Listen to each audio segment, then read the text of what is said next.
Ladies and gentlemen, welcome once again to the Packernet Podcast. I am your host and resident fanalist, as always, Ryan Schlip. Check us out online, packernet.com. Find me on Twitter, pack_daddy. So today, we're going to do laughing at the enemy. I mean, we got to do it sometime, right? We got to hurry it up because the week is flying by here. So, the plan is to kind of do it the way that we have been, which is, I mean, generally this show is broken into 3 segments. We got 3 teams to laugh at. Why not? The Bears are obviously going to be a little bit tougher because they've just been winning a lot, and that's harder to make fun of unless you're me, and then it's pretty easy. I shouldn't take all the credit. It's mostly their fan base that makes it easy. But we'll start with that. Move on to the Vikings because even though they're the most punchable, it's punching way down and to the point of being distasteful. You know what I mean?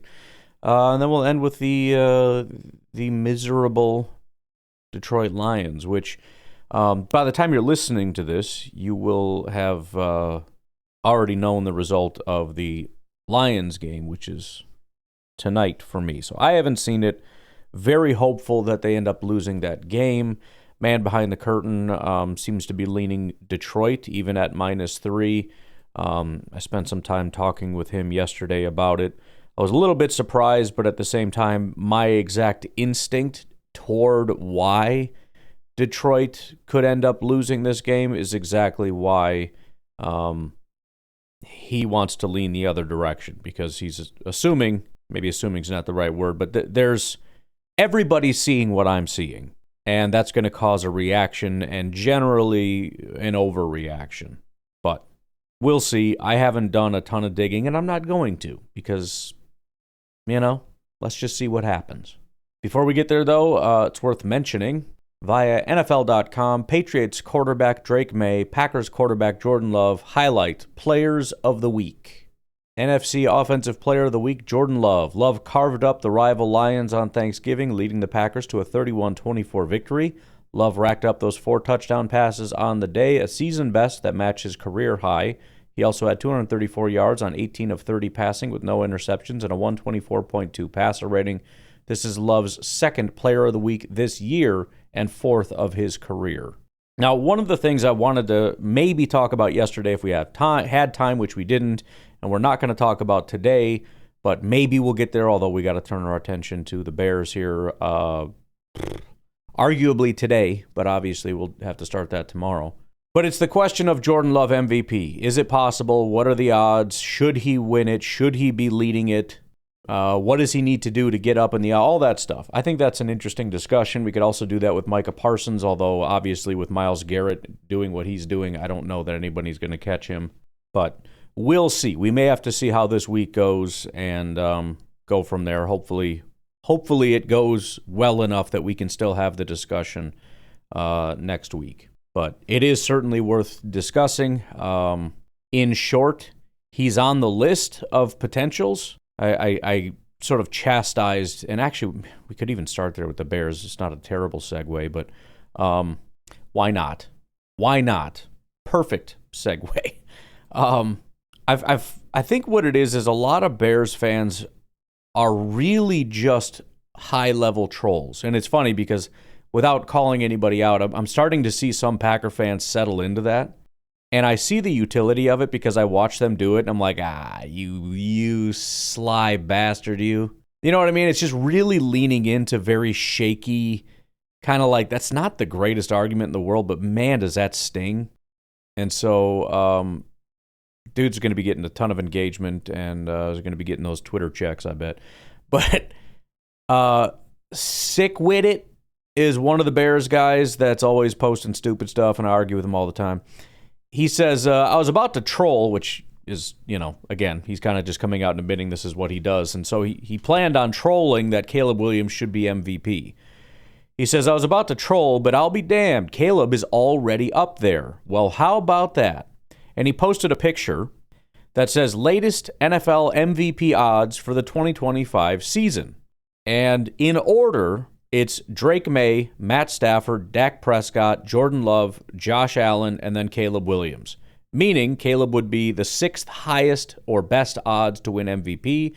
Jordan Love having the fourth best odds. Now, kind of a dual point here, one about Jordan Love and one making fun of this stupid post and the idea that Caleb is going to be MVP. It's not linear.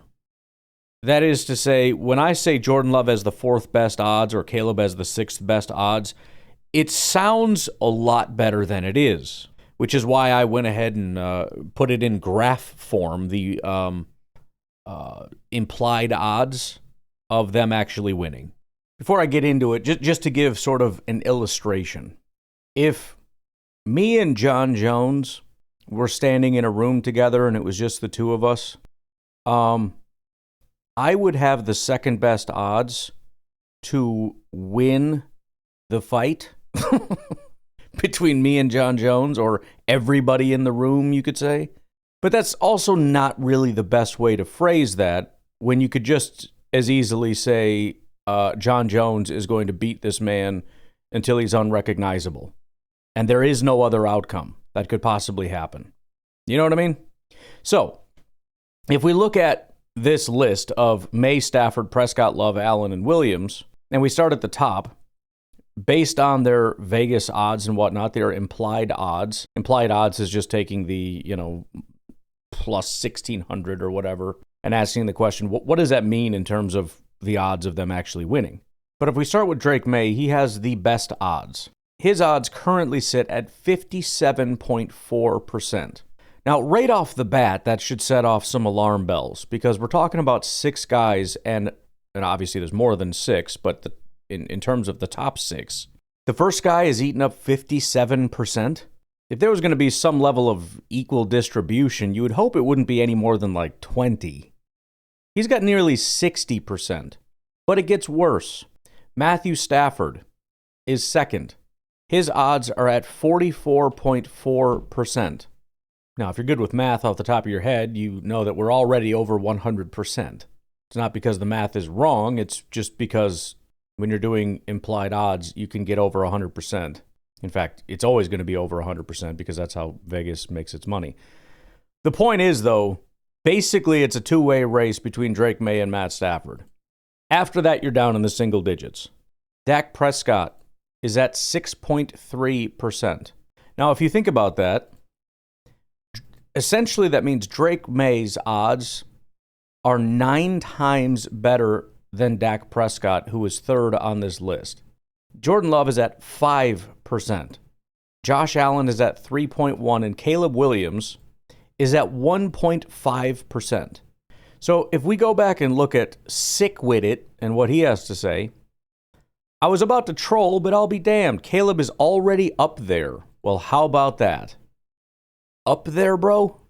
1.5% chance to win MVP? Yeah, no, he's not really up there. And saying, yeah, but he has the sixth best odds is not really saying anything. Jordan Love has almost no chance to win MVP based on these odds. His odds are 3.5 times Caleb Williams. And to make matters even worse, I don't even know where he got this list from. It says DraftKings Sportsbook. I went over to Polymarket, which is a very good prediction market. Again, for obvious reasons, we're talking about money here. In order, it's Drake May, Matt Stafford, Dak Prescott, Jordan Love, Josh Allen, which is exactly the same order, except what's interesting is I don't see Caleb Williams next on the list. I see Patrick Mahomes next on the list. Then Myles Garrett, then Bo Nix, then Jonathan Taylor, then Caleb Williams. And on Polymarket, the odds are almost identical. You've got, let me do a little side-by-side here. A little bit of a closer race between May and Stafford, 44 and 42. Stafford is at 44 here, he's at 42, so that's almost the same. Dak at 6, Dak at 6.3, so that's the same. Jordan Love at 5, Jordan Love at 5. Josh Allen at almost 4 over here, and then 2 on Polymarket. And then Caleb Williams again at 1.5. I don't know, Mahomes, Garrett, and Bo Nix are at 1%. Then it drops below 1%, which is just literally everybody else is just listed as below 1%. And Jonathan Taylor is number 1 on that list, then Caleb Williams. I would also like to mention, I have noticed very much that Bears fans, first of all, massive market, and people that really love their quarterbacks and whatnot and love their team, I have noticed a ton in terms of money flowing toward either the Bears to win or the Bears as MVP, their quarterback or whatever. These guys throw so much money at their team. I talk a lot of trash about the Bears because it's like, oh, if you believe it, put your money down. Some of them, a lot of them actually do because they actually believe it, and they actually just lose a ton of their money. Now, over the last couple games, some of them have actually started to recoup a little bit of that money, but even that won't last. But this is just another example of nonsense. Complete nonsense. Oh, he's up there in the odds. He's not in the odds. He is a below 1% guy. Apparently, DraftKings has him at 1.5%. There's almost no difference between 1.5% and he's below 1%. There's no point in even bothering. It's saying basically the same things. In fact, let me check DraftKings and just see what they're doing right now. See if I can even see it. I don't know. I don't really get on here. Yeah, so they do have it set up that way. By the way, he's technically tied with Sam Darnold at 60 plus 6,500. The funny thing is, I'm guessing you can go just about anywhere. And after Josh Allen, probably a lot of random stuff. The top 5 seem to be more or less established. After that, it's kind of all over the place. For example, they don't have Myles Garrett until way down here at plus 30,000. Whereas Polymarket is significantly higher. I'm actually a little surprised by that. I feel like Polymarket is making a little bit more sense to me. I know it tends to be a quarterback thing, but if Myles Garrett breaks the sack record, you're telling me he doesn't have at least marginally decent odds, especially when superstars like Pat Mahomes aren't really in the running? You think that people wouldn't rather vote for Myles Garrett, one of the greatest pass rushers of all time, who just shattered the sack record? I'm not saying he did or will, but let's say he does, over Drake May, who nobody gives a crap about? Maybe they just throw it to Matt Stafford instead, but I don't know. I'm tempted to put money on DraftKings over here with Myles Garrett. Not because I think it's going to happen, but plus 30,000 is wild. Could make $3,000 on a $10 bet. Anyways, I'm not trying to get you guys to drop money, and so it's not really the point. The point is, this is the kind of lazy, stupid analysis that you get from Bears fans all the time. It's why, even when the Bears are winning, and it feels like the Vikings and Lions would be easier to make fun of, it's not for me. Because it's not about the teams as much as it's about the fan base. And Lions fans, as much as it's going to be fun to laugh at their misery, and Vikings fans, similarly, I guess, laugh at their team, their quarterback, whatever. The level of stupidity I see from Bears fans is shocking. I don't see this from Vikings and Lions fans. I don't like them, but I don't see this level of stupidity. I'll give you one final example here because we're already at the 1/3 mark for the Bears. We've also kind of already gone over this, but I learned about a new thing today, and I figure we'll talk about it. Jack Moretti over on X, at Jack_Moretti, sent me an article. The Bears are going to beat the Packers in Lambeau, and here's why, over at Sports Illustrated, which I think is supposed to be a reputable thing. Jerry Markarian wrote the article, very obviously a Bears fan. First thing he says in here, which, again, I would assume Sports Illustrated tends to be more unbiased. This is just biased blogger slop, in my opinion. Avid Chicago Bears fan since 2010. Oof, that's rough. Etc., etc. Anyways, he goes in here, and it's a lot of the same thing you're hearing from all the Bears fans. Again, I did a interview with a group of Bears fans yesterday, and I always try to be extra polite when I do that stuff. I don't want to be overly argumentative on their own shows and everything. So there was mostly agreement between all of us and whatnot, and I was, praising the things that are worth praising over there as far as the Bears team.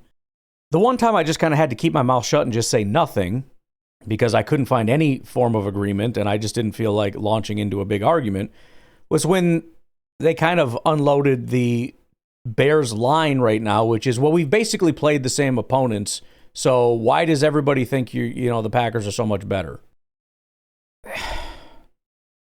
Jerry's article here launches into, the Packers are 6-point favorites. Odds makers have doubted the Bears all season. I'm not surprised to see the line favoring the Packers heavily. In other words, we're going to start off by doubting Vegas and discrediting Vegas, which is stupid and wrong, not because Vegas is always right, but because they're very good at, again, finding that 0 point. But the article is going to start off by discrediting it and saying, you shouldn't trust it. Look at how wrong they've been, and this is why the 6 point shouldn't mean automatically in your mind that the Packers are actually better. Odds makers have doubted the Bears all season. I'm not surprised to see the line lean heavily on the Packers' favor. I also won't be surprised to see the Bears once again prove them wrong. Simply put, the Bears have been a better team than the Packers for much of the season. Okay, well, that's a statement. I know they started the year 0-2 and had an embarrassing loss in Detroit, but they've consistently found ways to win since then. They've been 9-1 over the last 10 games. Packers, meanwhile, are 6-3-1 over that same span. Some might argue you can't just disregard the first 2 weeks. Essentially, he's going to. Talks about week 3, and since then, again, Bears have a better record than the Packers. Says Bears and Packers have the same number of wins against teams with winning records. If you remove the 2 wins over Detroit, the Packers don't have a single win against a team with a winning record. Packers are 2-1 in those games without the Lions. Bears are 2-1 in those games. I don't fully understand what he's saying there, but so again, up to this point, it's using really cloudy data like similar opponents. It's twisting and contorting and removing and adding. Don't look at the first 2 weeks. Remove the Lions. Start in week 3. Just all these random, like if you look at it from this angle, and if you twist it this way, and if you look from here down, and this up, and this over here. Okay. My question stemming from this factoid is, why haven't there been, or more appropriately, nearly as many fraud allegations lobbied against Green Bay and their 8-3-1 record? They lost against the Browns and tied the same Cowboys team that Chicago beat by 17. Green Bay beat J.J. McCarthy and the Bears lost.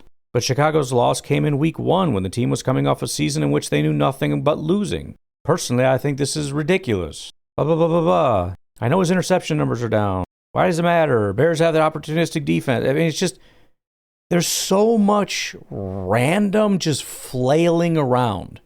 And so what I want to quickly introduce to you before we move on, as I very oftentimes will use AI to kind of try to help organize my thoughts on these things. I sort of accidentally stumbled across, AI just kind of mentioned like, oh, it's this. I'm like, wait, back up a second. What is that thing you just said? There is a thing called a Rube Goldberg machine. If you want sort of an example of what a Rube Goldberg machine might be, you've probably seen machines that act at least similar to some of these machines. If you're about my age, you probably have seen Pee-wee's Big Adventure. That was the first one that came to my mind. It's a sort of Rube Goldberg machine that cracks eggs, toasts bread, and squeezes juice using a Lincoln log cabin. This releases this, which sends this, which does this, and cracks this over here. It spins a fan, which blows this over this way, and does all these things. And then, by the time you get over to the table, there's a piece of toast and some sloppily squeezed orange juice for you there. All this work to simply produce a burnt piece of toast and spilled orange juice. Back to the Future had this. The opening scene when Doc Brown has a machine set up to feed the dog. It involved, clocks, levers, robotic arms, all these different things just to dump a little of dog food into a bowl. In the Goonies, Data and Chunk do the truffle shuffle and pull a string which activates a bowling ball that rolls down a chute and hits a sprinkler and then eventually opens the front gate rather than just opening the front gate. Essentially, a Rube Goldberg machine is a contraption that is intentionally designed to perform a very simple task in the most overcomplicated, indirect, and ridiculous way possible.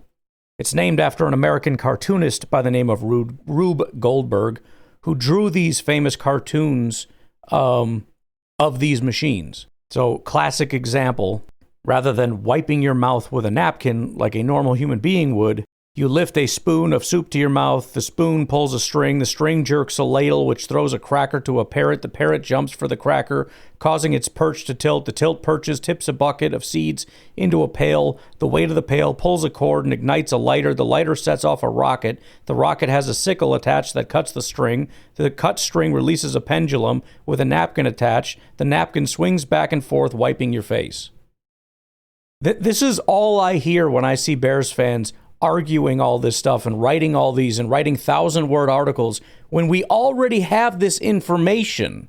Again, I'm not going to go through it all again and its validity, but we have ELO, we have DVOA, we have EPA, we have very, very smart people that went to the most prestigious schools in all the world to learn about things like statistics, who have already done everything they can with all available data to quantify how good a team is and isn't based on what has happened this year.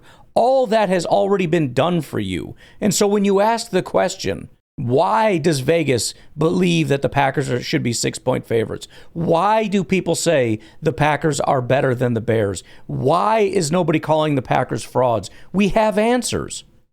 It's because when we use the metrics designed for that exact question, the Packers are not frauds, and they have been better, and they are better. That's why.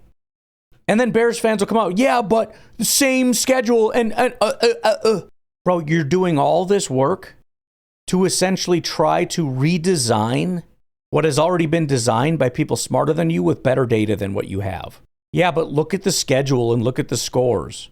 Bro, it goes way deeper than that, and it's way more complicated to come up with the exact right answer. And very smart people have spent a lot of time already figuring that out. We don't need to reinvent it. It's like through trial and error, we're trying to reinvent penicillin because I'm not feeling well. Bro, we have penicillin. Why are you doing that? Well, because I don't like penicillin. I don't believe in penicillin. I'm going to find a new penicillin. You don't need to. We already have it. And you're not going to be able to redesign it. I'm sorry. You can't do that by just looking at the schedule and the scores. It's not possible. You don't have good enough data to do that. Yeah, but look at the record and look at this and look at that. And if you do this and do that and do... What are you doing? Why are you doing that? You're wasting everybody's time just so you can spend a long time writing a lot of words admitting how stupid you are. Don't do that. It's easy enough to just say, fine, the Packers have been a better team. However, I think the Bears are ascending. They're going to continue to grow. I believe the Packers are inconsistent. I believe by the time the playoffs get here, the Bears will have won the division. And I believe that they will be a very formidable team when the postseason comes around. I believe that the matchup is suchly and thusly and everything else that the Bears are going to win this game, or we're going to split, but we're going to... What? You can do all those things, but you cannot try to reinvent the wheel with nonsense. Again, this is like trying to create penicillin with Band-Aids and gummy bears, dude. It's not going to work. Stop it. Well, Band-Aids are medicine, and gummy bears are edible, and so if we blend them up together and reattach it, then you have a medical gummy bear, and nope. It's a blended up Band-Aid, and you shouldn't eat that.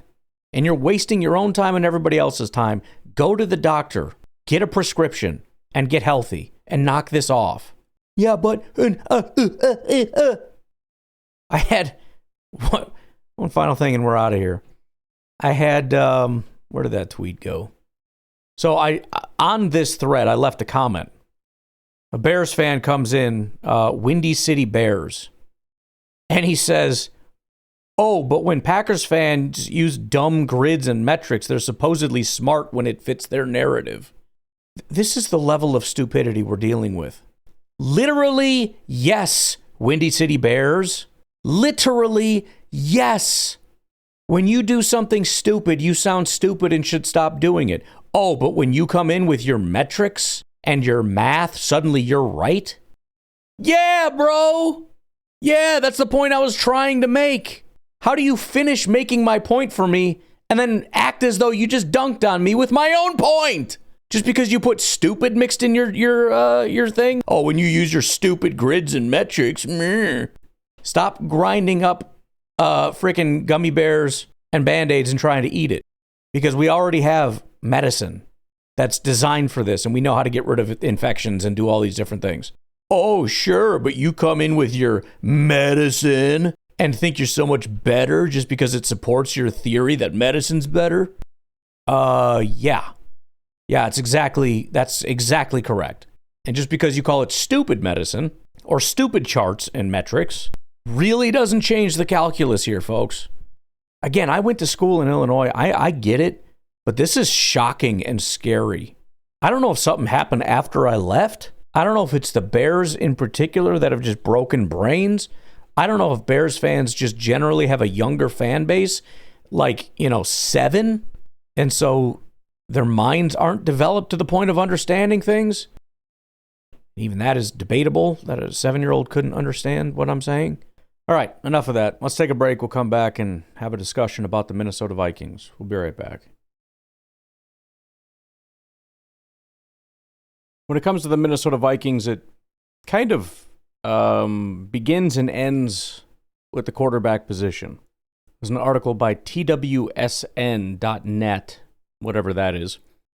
But it's entitled, "The Minnesota Vikings Will Regret Letting Sam Darnold Go," written by Dylan, September 2nd, 2025.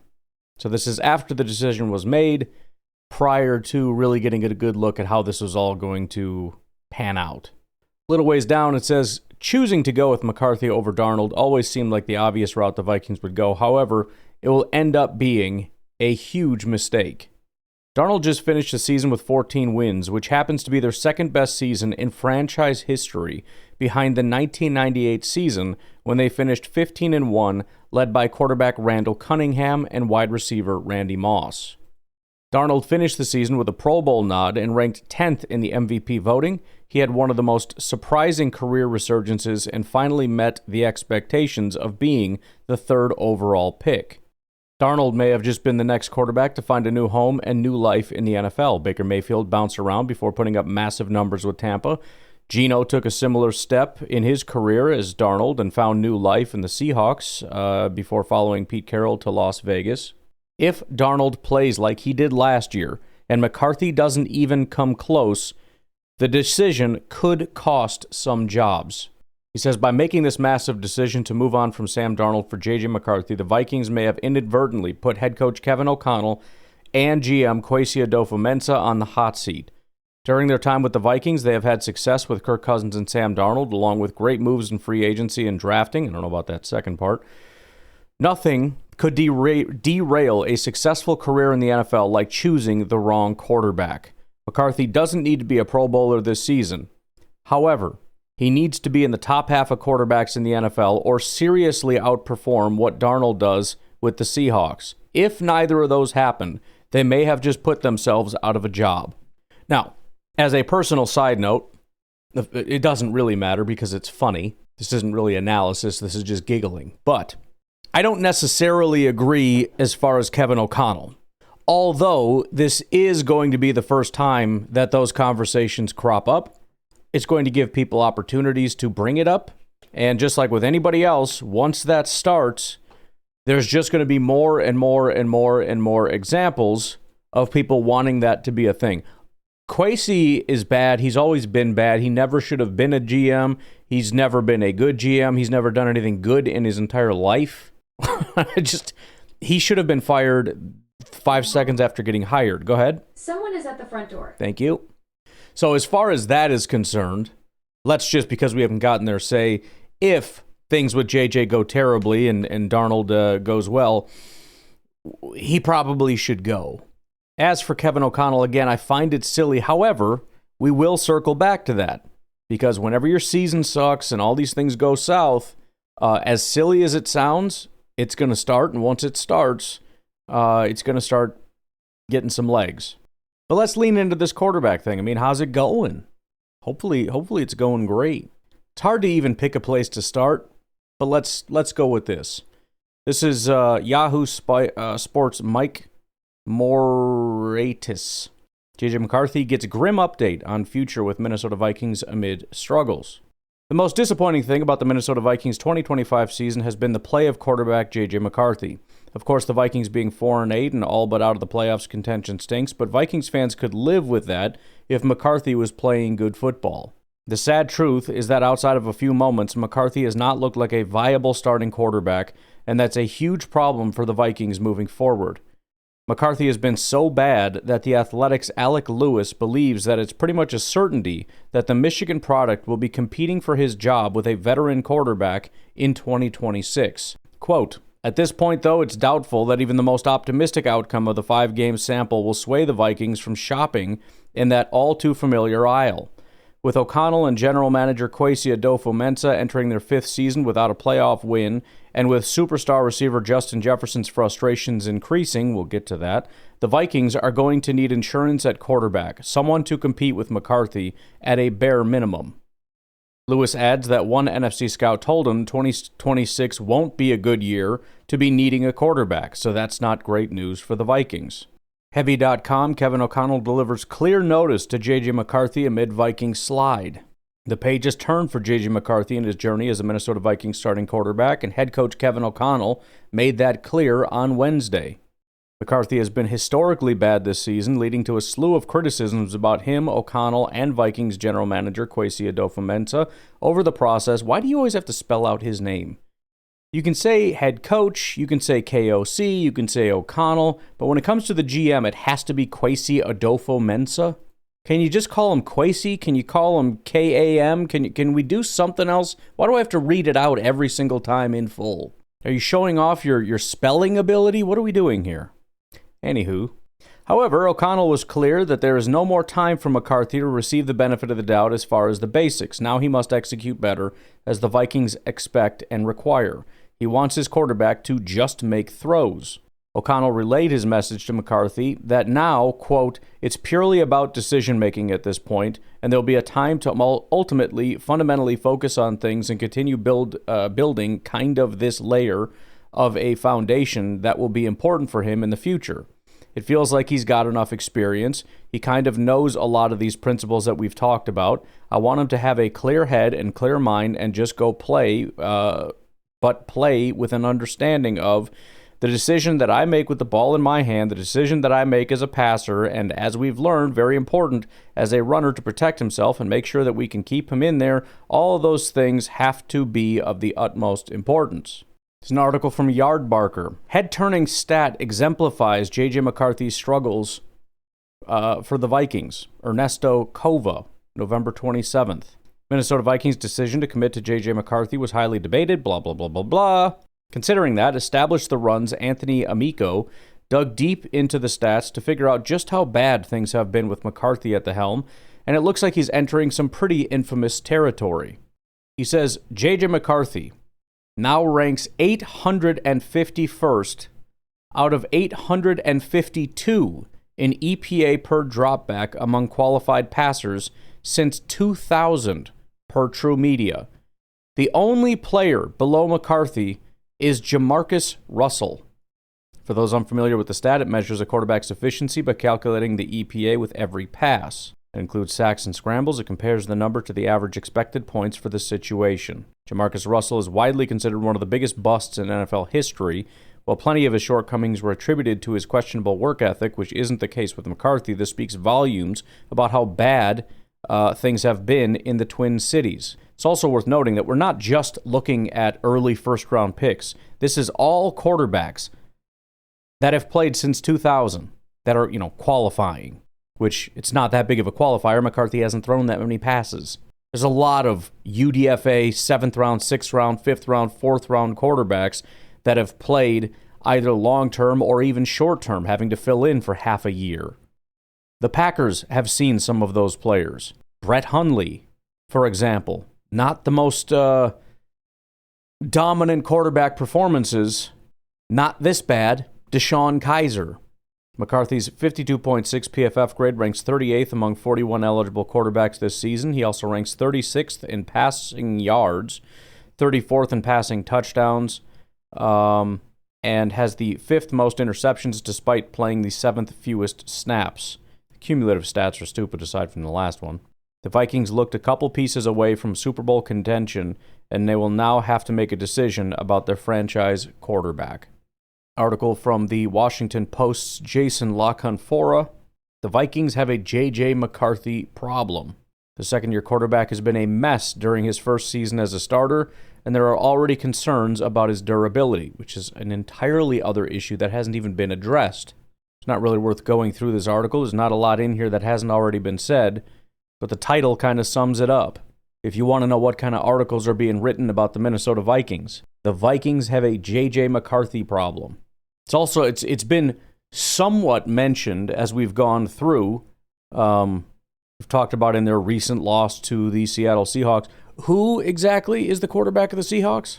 Oh, that's right, Sam Darnold. At the Vikings' lowest point, which is now, in fact, I have an article saved here that illustrates that. They're at their lowest point in who knows how long, certainly in the KOC era. It's capped off with getting your face caved in by the quarterback you gave away. The quarterback that took you to one of your most successful seasons, you gave away to another team. That same quarterback is taking that team to a rather successful season, right back into the playoffs, while your team is in despair and is way in dead last in your division. And to make matters even worse, it was a terrible loss where you lost 26-0. Pretty shocking considering the week before against the Green Bay Packers, you scored exactly 6 points, meaning in 2 weeks you haven't reached a touchdown's worth of points. The Vikings haven't seen 20 points since week 9 against Detroit. They've scored 19, 17, 6, and 0. Prior to Detroit, it was 10 points. So in the last 6 weeks, you've scored 19 or less points 5 out of those 6 games. That's freaking crazy. And 10 or less in 3 of the 6 games. Article from the Daily Norseman. Vikings shut out for the first time in 18 years in a loss to the Seahawks. The subcaption, hey, it got worse. With the news that quarterback J.J. McCarthy would not be starting for the Minnesota Vikings due to not clearing concussion protocol, and that rookie Max Brosmer would be starting in his spot, many fans felt that things could not possibly get worse for the Minnesota Vikings. The team apparently took that as a challenge and rose to meet it in ways previously thought impossible. For the first time in 18 years, the Vikings failed to register a single point, getting thoroughly beaten by the Seahawks by a final score of 26-0 at Lumen Field in Seattle in Week 13 NFL action. This is the first time the Vikings have been shut out since November 11th, 2007, when they fell to the Green Bay Packers at Lambeau Field by a final score of 34-0. That game came a week after a sprightly young rookie named Adrian Peterson set the NFL single-game rushing record at the Metrodome. The Vikings now sit at 4-8 after they went 14-3 last year. To make matters worse, the Minnesota Vikings have a $350 million roster, which is the most expensive roster in the entire NFL, and has produced 4 wins this season, including 4 consecutive losses for the first time since late 2023. An article from the Minnesota Star-Tribune, it says, Sohan, which is the writer, viewed through 2025 eyes, the Vikings' draft mistakes look even worse. In the article, they write that their GM's draft record has gone from bad to clown hiding in the sewer caliber horror show. It's a great line, by the way. In the article, they lay out some of the mistakes that this GM has made. I've already laid out that I do believe genuinely this is the worst GM in the entire NFL. He's not only, based on the research I did, the worst drafting GM in football, I think he's a terrible GM when it comes to the free agency as well. Let's look at the 3 times Adolfo-Mensah has moved around in the first round and how those decisions have impacted the 2025 team. In Adolfo-Mensah's first draft, he traded the 12th pick in the first round to the Detroit Lions, receiving the 32nd, 34th, and 66th picks as compensation. Had the Vikings kept the 12th pick, they could have taken all-pro safety Kyle Hamilton, who would be the star of what has become a poor secondary. Having Hamilton would probably have kept the Vikings from bringing back Harrison Smith this season. With Hamilton, the Vikings would be creating more turnovers and limiting plays and might have won 2 or more games this season. Hamilton, one of the best safeties in football right now. Even if the Vikings hadn't taken Hamilton, they would have been in a position to take Lions' rising star receiver Jamison Williams or Eagles' defensive tackle Jordan Davis. Having Williams would have meant the Vikings could have spent their 2023 first-round pick on someone other than Jordan Addison. Having Davis would have upgraded the defensive line. Vikings instead spent $81 million this offseason to sign Jonathan Allen and Javon Hargrave, who aren't as good as Davis. Instead of taking Hamilton, Williams, or Davis, the Vikings chose safety Lewis Seen at 32, guard Ed Ingram at 59, and linebacker Brian Asamoah II at 66. None are on the team right now. This was just a couple years ago. In the 2024 draft, the Vikings had the 11th and 23rd picks in the first round. This was their chance to find their franchise quarterback and defensive centerpiece. They traded into the 10th slot to take J.J. McCarthy and into the 7th slot to take Dallas Turner. We now know they could have stayed at 11 and taken Broncos' rising star quarterback Bo Nix. Had they stayed at number 23, they would have not have been guaranteed to get a better player.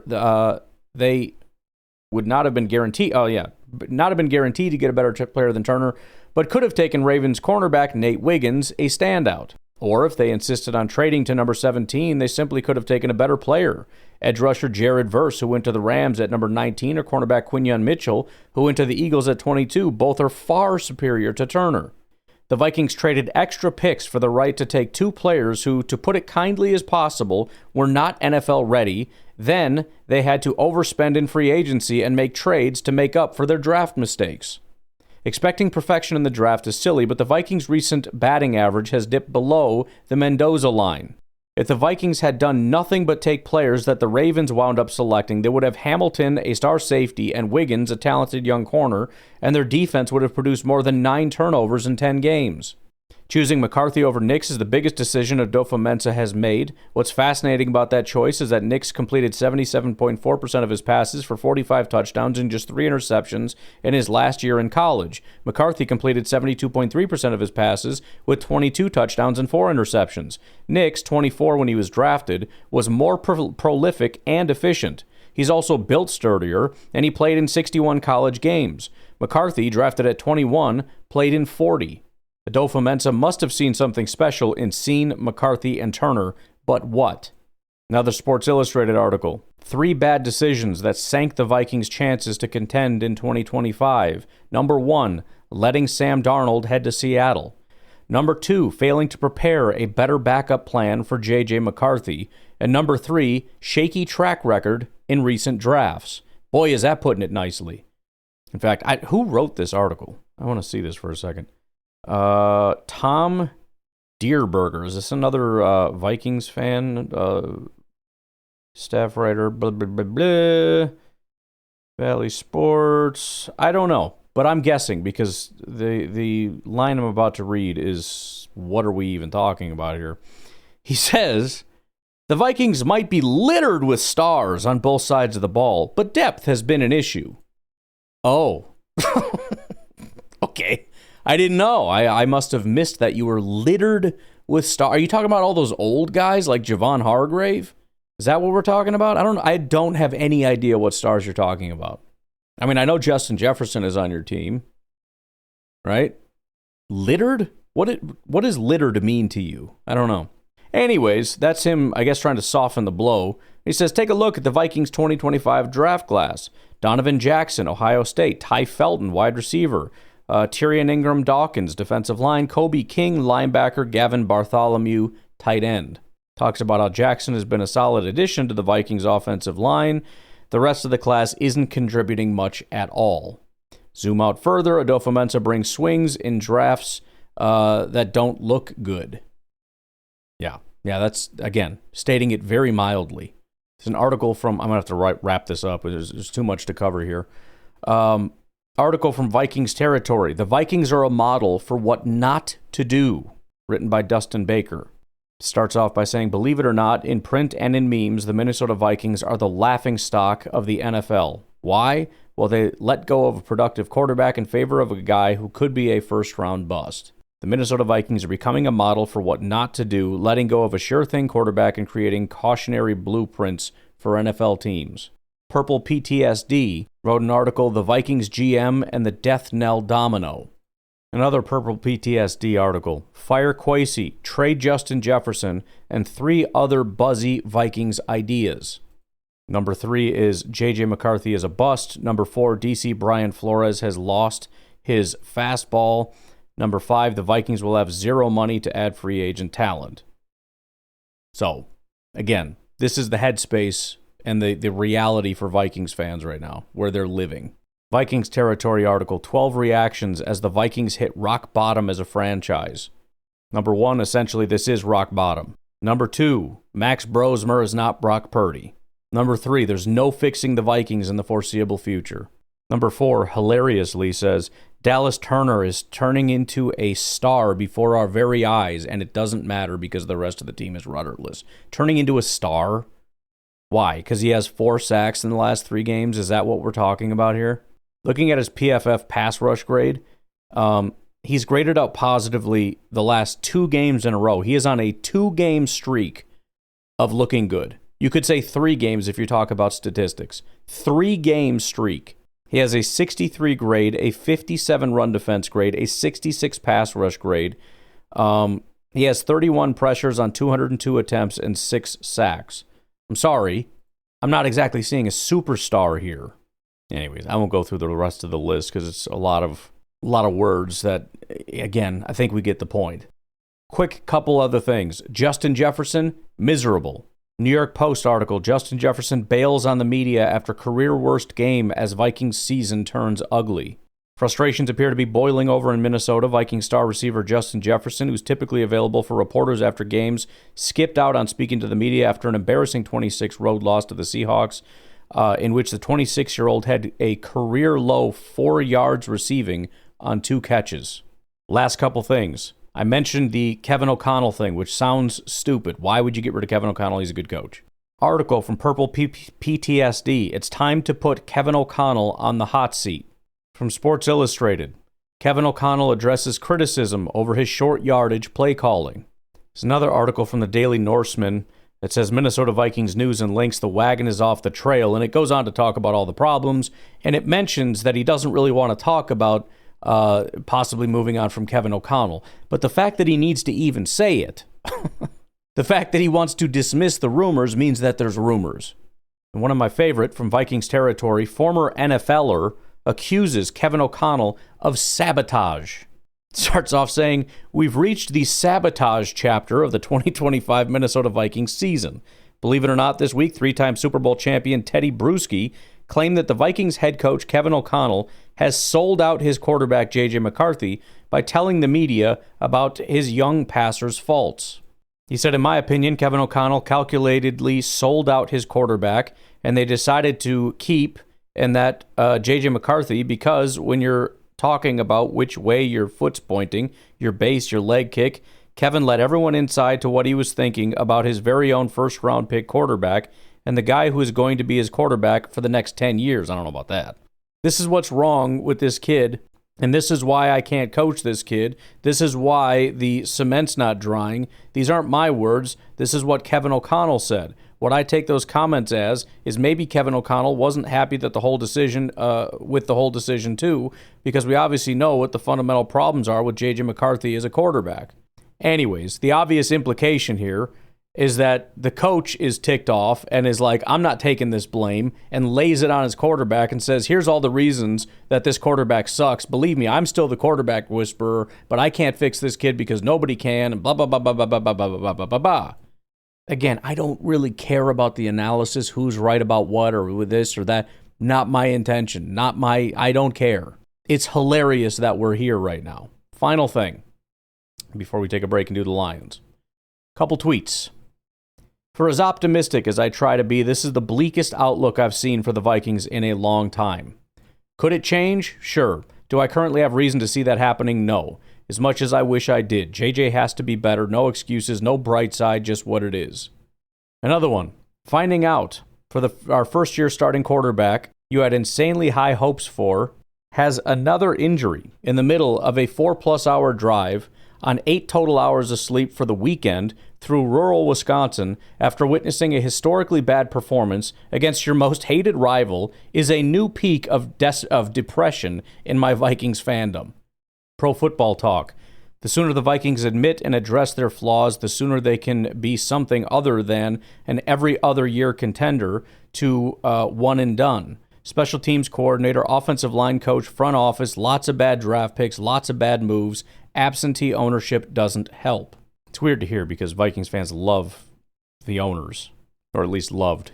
Losing can do some crazy stuff. Last one. J.J. McCarthy is playing awful. Offensive line is letting him get killed. Defensive line can't get sacks anymore. Linebackers can't tackle. Secondary is the worst in the NFL. Third down defense is absolute garbage. Play calling is bad. Worst special teams unit in the NFL. The Vikings are dysfunctional. Take a break. We'll be right back. Okie dokie, folks.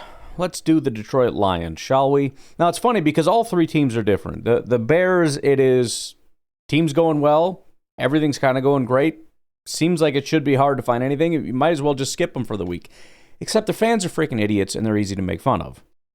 The Vikings are just a classic case of everything about you sucks. It's not even just like something bad happened. No, just your life.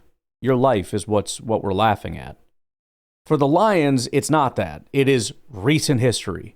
2 weeks ago, they're on top of the mountain. 2 weeks ago, they own the North. They're most likely to win the North. They're going to do this. They're going to do that. Everything's great. Now, they're third. They're in despair. Fire everybody. I hate my life.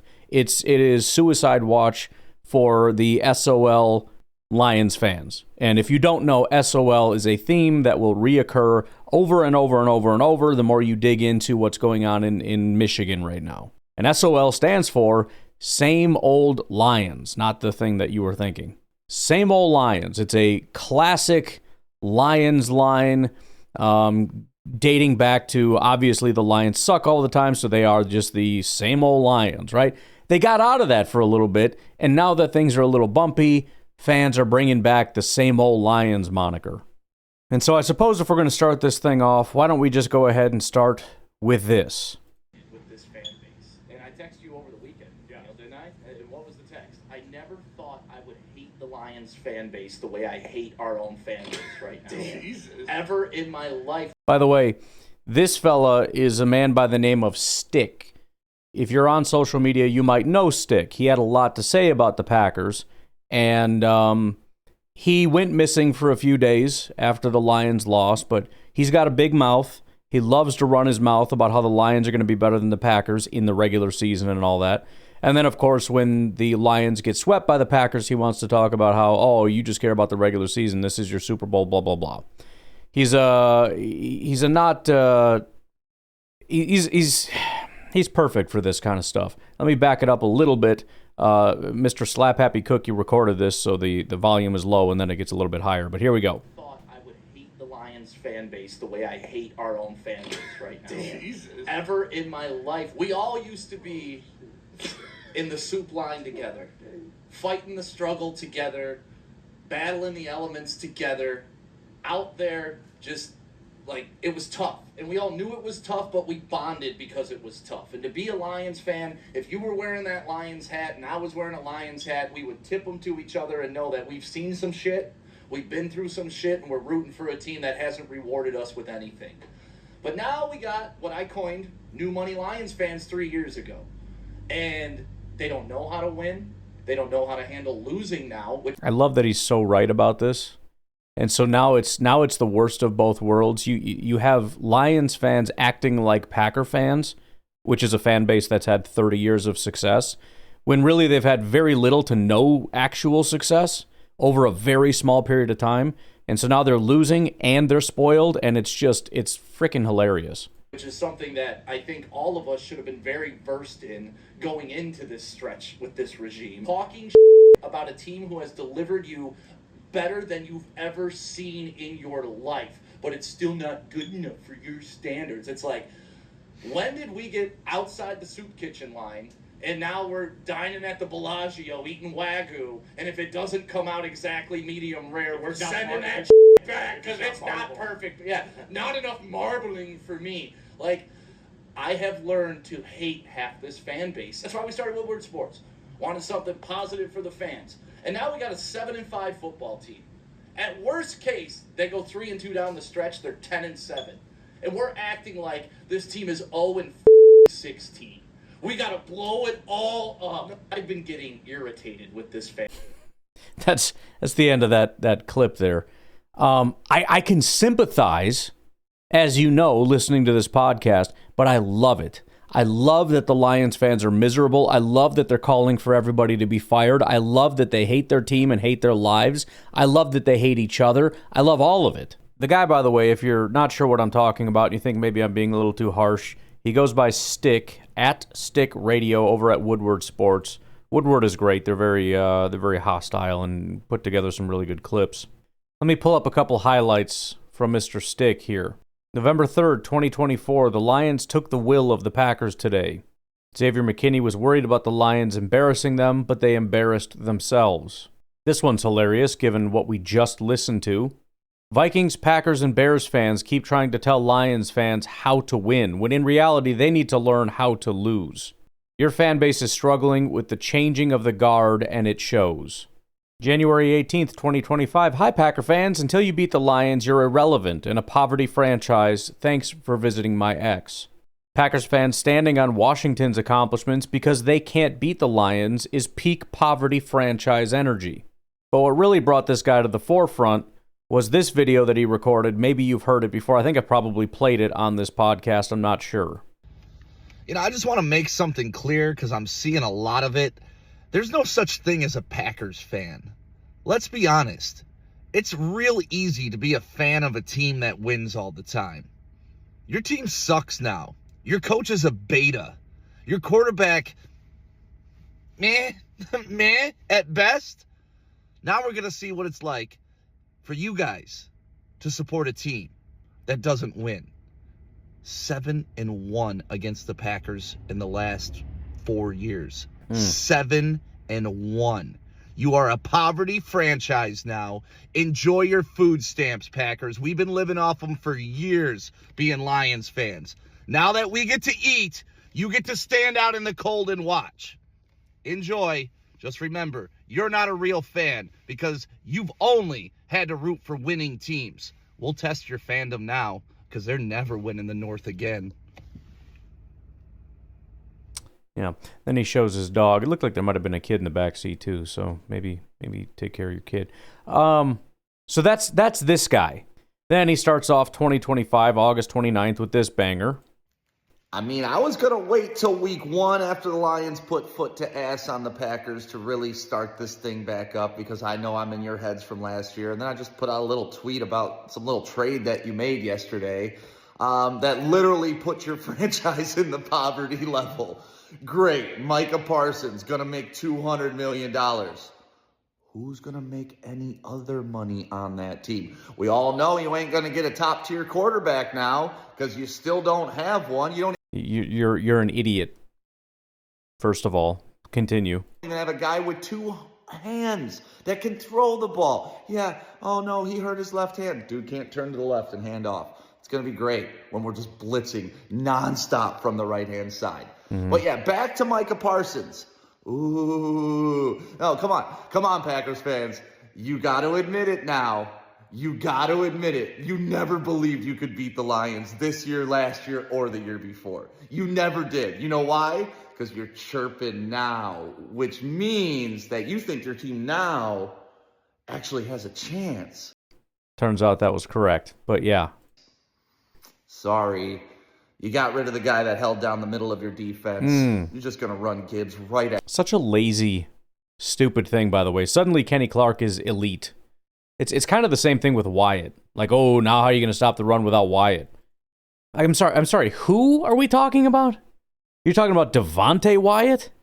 How are we going to stop the run without Devontae Wyatt? I love Wyatt. That's my boy. Been my boy since day one. It's like the only time the Packers actually drafted the guy I wanted them to draft, and I think he's a good player. 0% of me likes him because of his run defensibility, okay? So, yeah, getting rid of Kenny Clark is really going to ruin our team. That was stupid then. It looks even dumber now. At Parsons, we've seen Parsons when Penei Sewell's running that. Oh, get away from me! That's Micah Parsons. No, that's not. A Dan Campbell guy. It was never Mike. Even before this, that was not Micah Parsons. He never had a problem with Penei Sewell. He never did. He never will. He wouldn't have been welcome in our locker room. You know why? Because he lays on training tables while other dudes are out there putting their life on the line. Packer fans, you deserve this. It's Aaron Rodgers of the defense. And that's exactly what it's going to be. A dude that has a lot of talent, but always fails in the playoffs. Sorry, Pack. At least we're going to be in the playoffs. So that's this guy. He's got a big mouth, likes to run his mouth all the time. I won't play the other clip, but as soon as the Lions lost, he put out a video. Oh, Packers fans, I thought it wasn't about the regular season. Okay, Mr. 7-1 over the last however many years. You're going to sit on that stat until it's not looking as good anymore. Now suddenly you have bigger aspirations. Coming from the guy, by the way, who's talking about when did we get so high and mighty? When are we out there looking for Wagyu steak and all that? Suddenly you're the guy that's can't be bothered with regular season wins or regular season stats because it's all about Super Bowls with you, right? Coming from a guy that's never seen his team win a Super Bowl? Yeah, okay. Now regular season wins against a division rival are beneath you. Yeah, I'll believe that. The reality is the Commanders ruined you. The Commanders ruined you. And this is why, by the way, there's this unholy alliance. Commanders and Lions fans hate each other. And so Eagles fans jumped up and started loving Lions fans. And since the Eagles have been a thorn in our side, it's become Lions and Eagles against Commanders and Packers. Look, I don't care. You be as petty as you want, going ahead and being like anti-Commanders and I know why. January 18th, 2025 produced one of the most humiliating losses in NFL playoff history.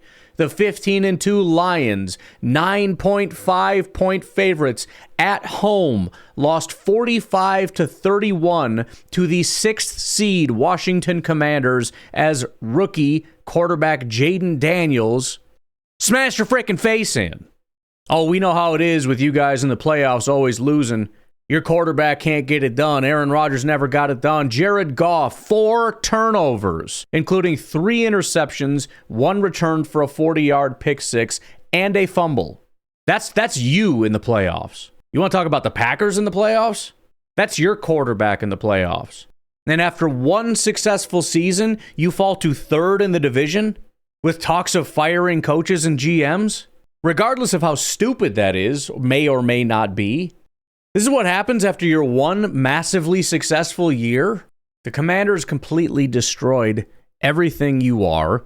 They took your manhood.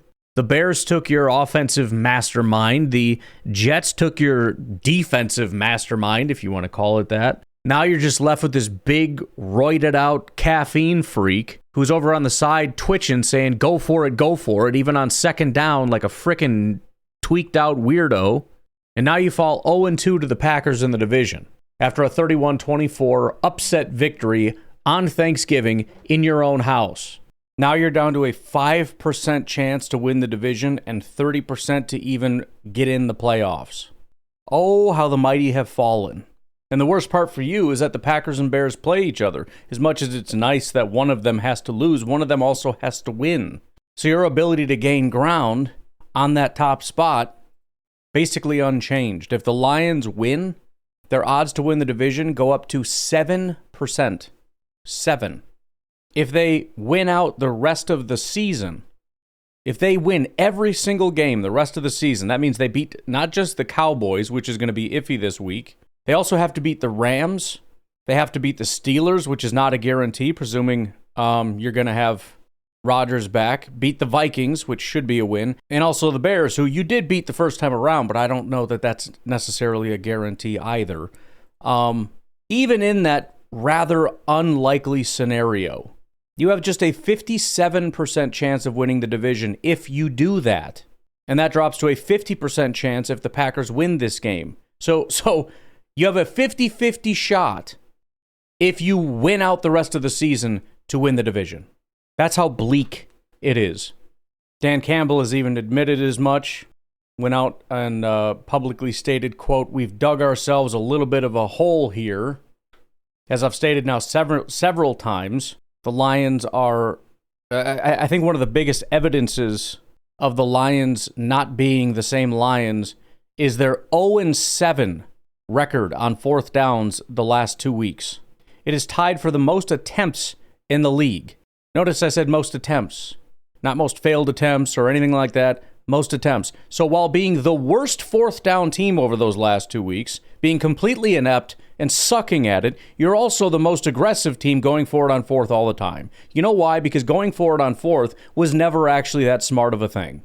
It was always stupid. It was always gimmicky. You've always been a gimmicky, stupid football team. Just like all those times you threw over and over to offensive linemen and kept failing, and the announcers just kept going, "Oh, that's the Lions for you. I'll tell you what, they're a hoot."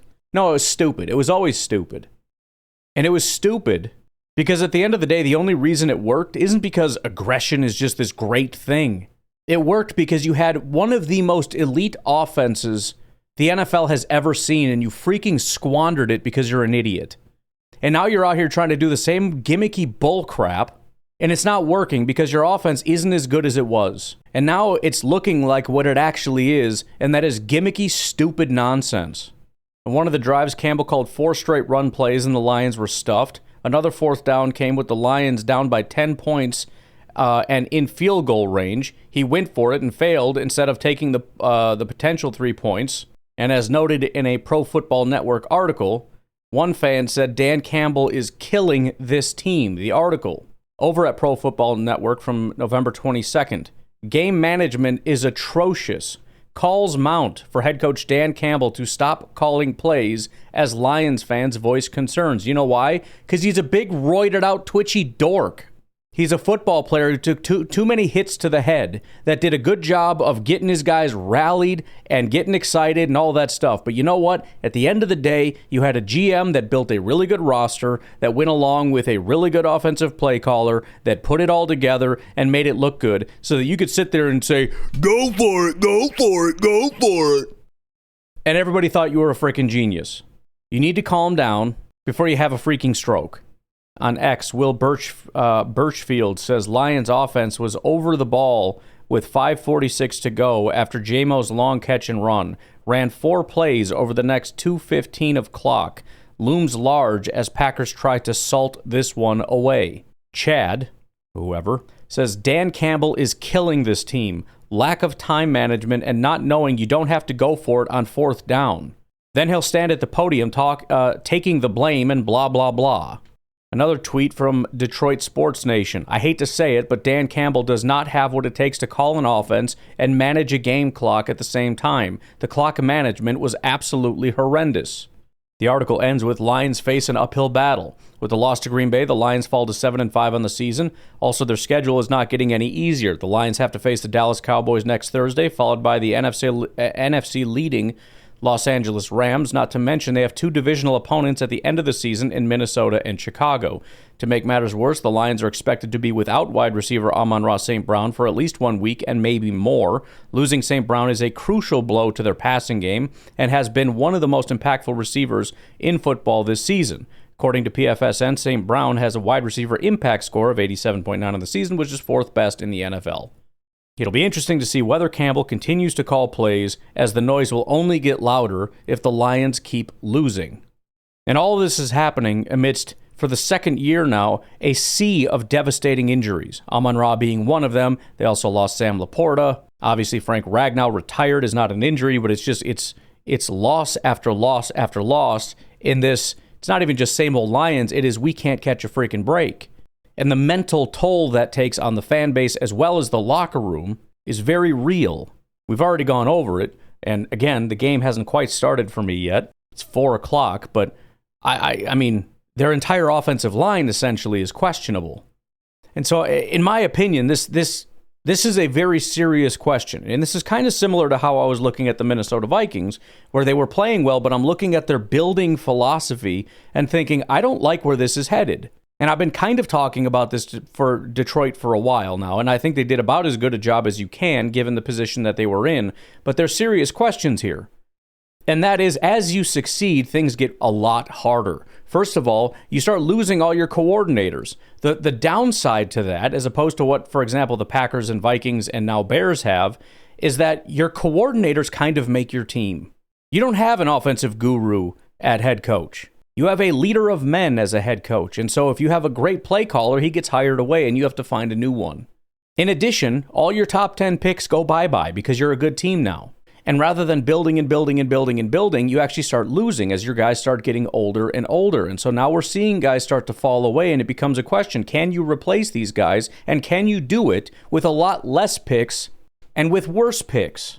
And with no money, because it's the bad teams that have all the money. Now you have to start paying these guys. You got to pay Aiden Hutchinson. You got to pay a quarterback. You have to pay all these different people, which is not as devastating as everybody makes it out to be. You'll be fine, but it does mean you're not going out in free agency and just spending $100 million.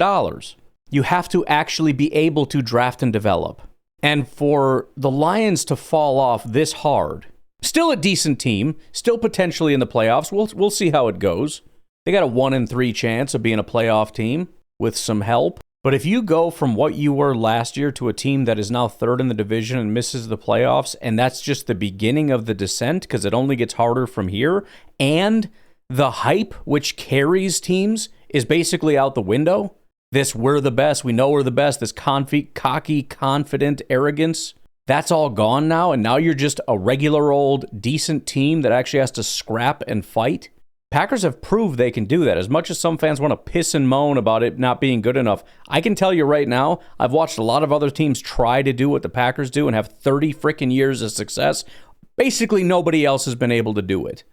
Patriots are about as close as you can find. It wasn't as long, more Super Bowls, more successful. But in terms of sustained success, Patriots were able to do it with one quarterback, and then they were done.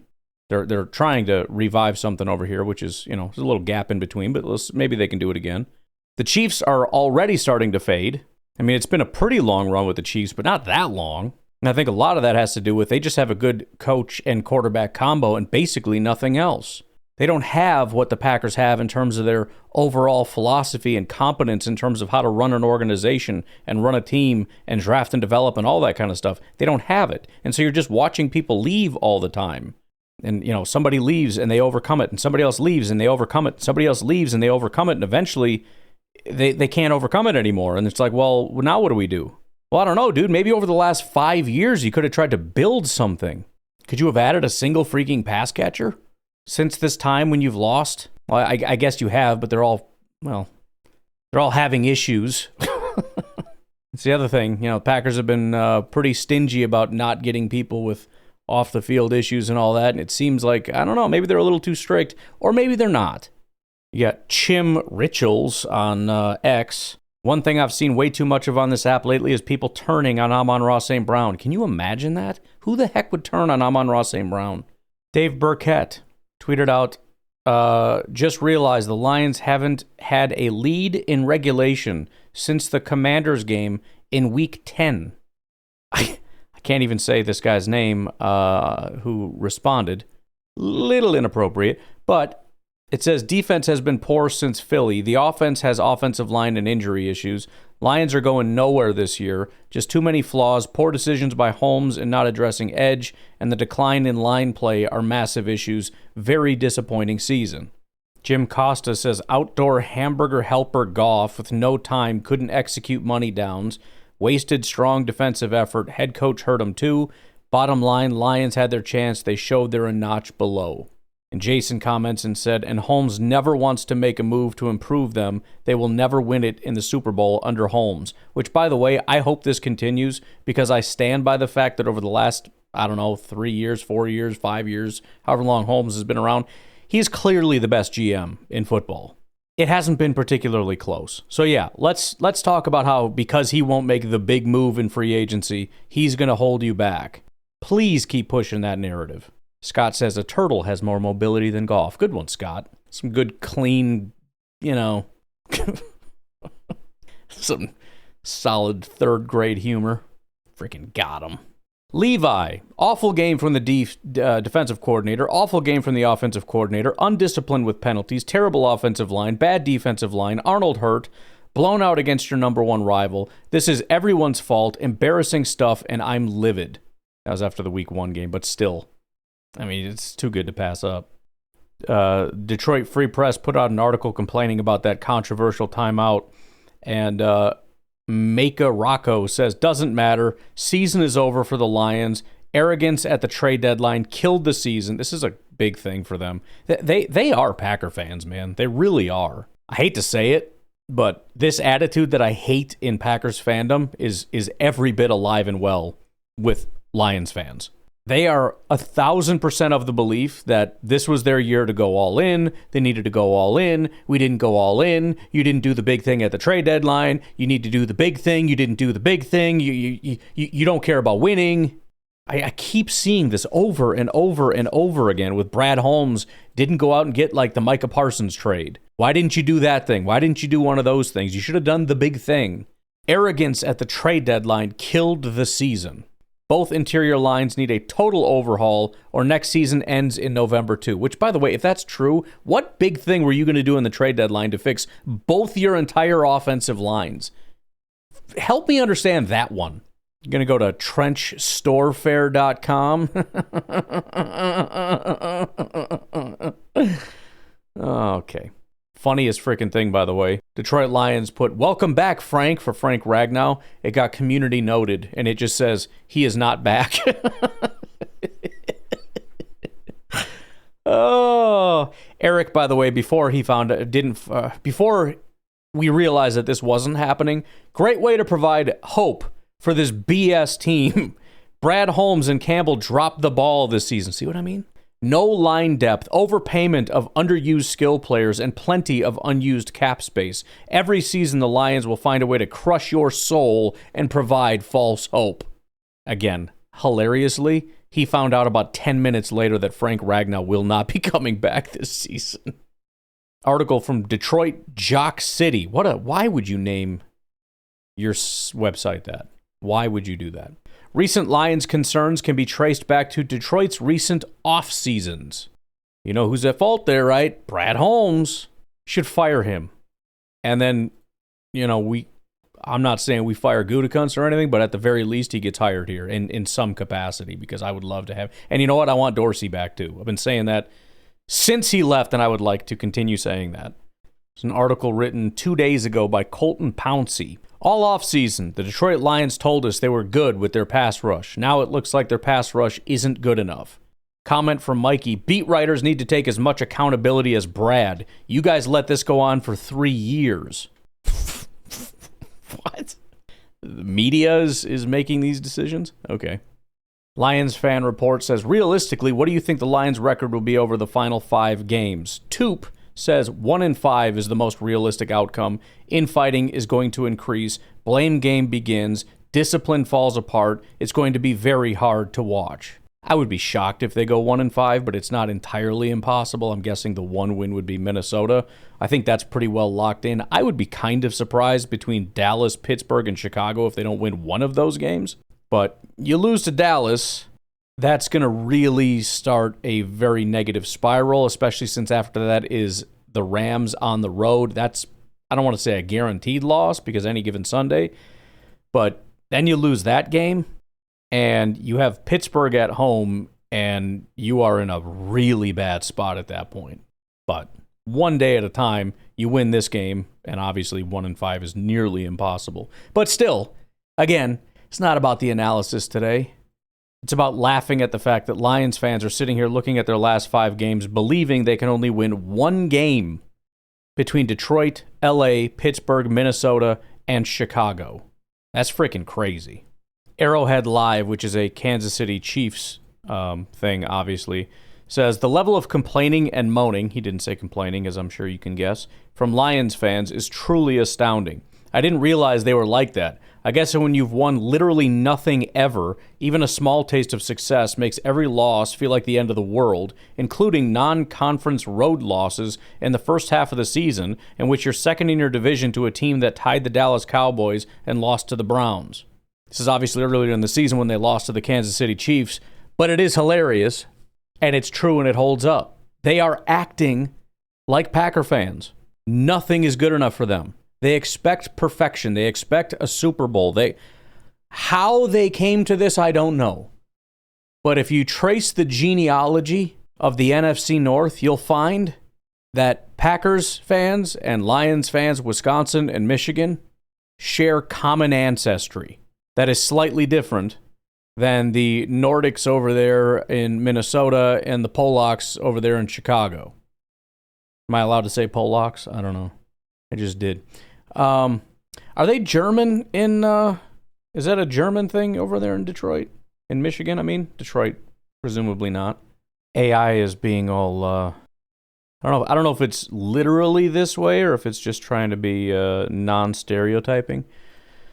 But apparently Michigan is the melting pot. It's a melting pot. Polish, German, English, Irish, Arab, African-American. Yeah, I know it's a melting pot, bro. Everything's a melting pot. I'm just asking. I'm asking you to be stereotypical here for a minute, okay? Here it is. Now we got to the stereotyping. Detroit, Polish, African-American, Arab, factory grit, Motown culture. Western Michigan, Dutch, conservative, Reformed churches, wooden shoe festivals. Upper Peninsula is Finnish, Cornish, Yooper oddballs. Saunas, pastries, Packer fans. Thank you. That's all I was asking. Just give it to me straight, bro. I don't need you dancing around it. I'll just assume it's the Dutch heritage that is tied to the German. It doesn't matter. The point is they're acting like Packer fans. This is actually really funny. So here is a tweet from after week 1. Lion King said, fans declaring the team a bust 30 minutes into the season. I trust Dan to fix it, but some of y'all are ridiculous. Here are some of the comments. This is after week 1. Going 0-1 to start the season. Same issues the team had last year, says Clayton Moody. Robert Krupp says, same old Lions. Campbell gone after next year. They won't make the playoffs anytime soon. Cody says, Dan could punt the ball every 1st and 10, and you would say, I trust Dan. This roster stinks. The offense does not look the same, and the defensive front blows. I don't know if I can say that either. PA, you can't fix giant holes on your team after the season starts. Interior O-line is terrible, and no pass rush means a quarterback has all day to throw. There's no fixing these things. You let Zeitler walk. You did nothing to improve your pass rush. They cooked, and you don't know football. What exactly about this team has you thinking we're good? Says NFL is effing rigged. Elstkoot says the chance to fix it was this offseason. It goes on and on and on and on for a very long time with these comments. This is after week 1. After one loss on week 1, Lions fans turned into the season is over, fire the coach, fire the GM. I mean, that's crazy. Again, more things that sound like Packer fans. Here's the Goffense. These guys are great with their names. I guess I'm the goot licker, so I can't really talk.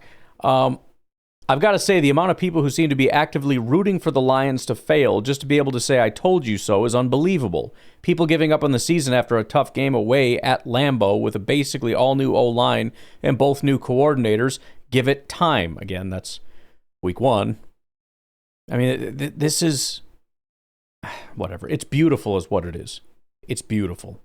And so I now I feel bad that I didn't give you this episode yesterday, because now I'm fired up to watch this game, because I know what this means if Detroit loses. And if Detroit loses, I know we're short on time. We're going to have to come back real quick and just revisit some stuff.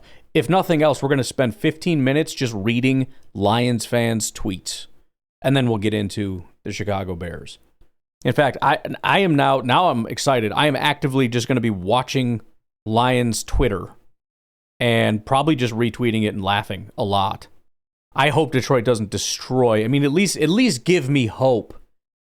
Give me something. Give me at least let Dallas lead for a little bit so I can see the meltdown on social media, because man, is this just freaking delicious. And all we got to do is beat the Bears and we get 3 fan bases worth of this. It's beautiful. Obviously went a little bit long here today. It is what it is. It's laughing at the enemy. It's part of the reason I hesitate, because I know it's going to be a long grind. But you guys earned it, you know? You stick it out and listen to all my other bullcrap episodes, just hoping that today will be laughing at the enemy. I know how it is. I get it. I string you along and you know, whatever, but I got to give you what you want. And so here you go, as I pretend that I don't enjoy this also. All right, I'm going to get out of here. Got to do... Every time I say I got to do the other episode, I never end up doing it, so I'm not even going to say that. But I'm going to turn on my TV and get ready for the Lions game, and we'll see what happens. But I will talk to you later. Have a good one. Bye-bye. Laughing at the enemy, they're catching all the L's. NFC North falling and I'm ringing all the bells. Green and gold draped up, yeah, we doing this well. Bears, Vikings, and Lions got 3 stories to tell. Ha, ha, ha. Yeah, we laughing. Ha, ha, ha. Why they crashing? Ha, ha. Whole division collapsing. Lambeau standing tall while their hopes keep passing. Sick with it on the timeline, talking reckless. Says Caleb top 6 for MVP, let me check this. 1.5%, that's your up there metric. Bro, that's basically zero, your math is pathetic. Building Rube Goldberg machines with the stature inventing. Twisting data like pretzels is getting relentless. Band-aids and gummy bears, that's your whole formula. Trying to cook up penicillin in your mama's kitchen, I'm warning you. We got DVOA, we got ELO rating. Smart people did the work while you Bears fans are waiting to reinvent the wheel with your schedule comparisons. Same opponents though, nah bro, that's embarrassing. Jerry at SI writing 1,000-word code pieces. Remove the first 2 weeks and suddenly your thesis makes sense. Now your analysis releases nothing but the stench of a fan base in pieces. You call our metrics stupid, then you prove our point for us. Chicago education system really failed the whole chorus. Laughing at the enemy, they catching all the L's. NFC North falling and I'm ringing all the bells. Green and gold draped up, yeah, we doing this well. Bears, Vikings, and Lions got 3 stories to tell. JJ McCarthy, let me run these numbers for you. 851 out of 852. EPA per drive back, only one man's beneath him. That's Jamarcus Russell, yeah, the ghost of the Raiders. You really thought this kid would be your savior? Let Sam Darnold walk, did yourself no favors. He went to Seattle, came back to your stadium. Hung 26-0, total cranium. Maximum damage to your ego, your season, your hope. 350 million roster and you still can't cope. Most expensive team in football, what you gotta show. 4 wins and a shutout, that's a new type of low. First time in 18 years you couldn't score a point. Quasi drafting like he's smoking on a joint. Could've had Kyle Hamilton, could've had Bo Nix, could've had Jameson Williams, but you're playing stupid tricks. Trading up a bus while the board falls perfect. Justin Jefferson goes to media, yeah, he's hurting. Kevin O'Connell out here doing sabotage, telling everybody that his quarterback's a mirage. Same old Vikings, nah, this something worse. Purple PTSD, y'all living in a hearse.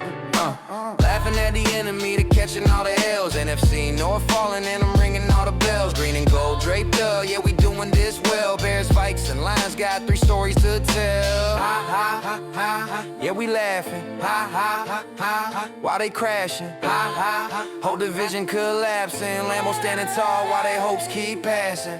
Where you at, Stick? Got real quiet, didn't you? 7-1 against the pack, where's your scripture? Now it's 0-2, swept clean like the kitchen. Poverty franchise talk, that's a self-description. New money Lions fans don't know how to lose. Used to tip the cap in the soup line, paying dues. Now you're crying over Wagyu, not cooked right. One good season and you think you earned a spotlight. Dan Campbell twitching, going for it, 4th and stupid. 0-7 in 2 weeks, bro, who approved it? Big roided out, caffeine freak saying go for it when your whole O-line is injured. That's not coaching, that's forfeit. Commanders took your manhood in January. 45-31, golf was legendary. They're throwing picks, 4 turnovers in the biggest game. Ben Johnson dipped, Aaron Glenn did the same. Now you're 3rd in the division, 5% odds to win the North. Your throne belongs to the cheeseheads, not frauds. You act like Packer fans, expecting Super Bowls after one good year. Check your history scrolls. SOL, baby, same old Lions return. Every lesson that you thought you learned gets unlearned when December comes around. Green and gold owns the North, that's the only sound. Laughing at the enemy, they're catching all the L's. NFC North falling and I'm ringing all the bells. 3 division rivals and they're all in hell. Packers running north and everybody can tell. Yeah, we laughing.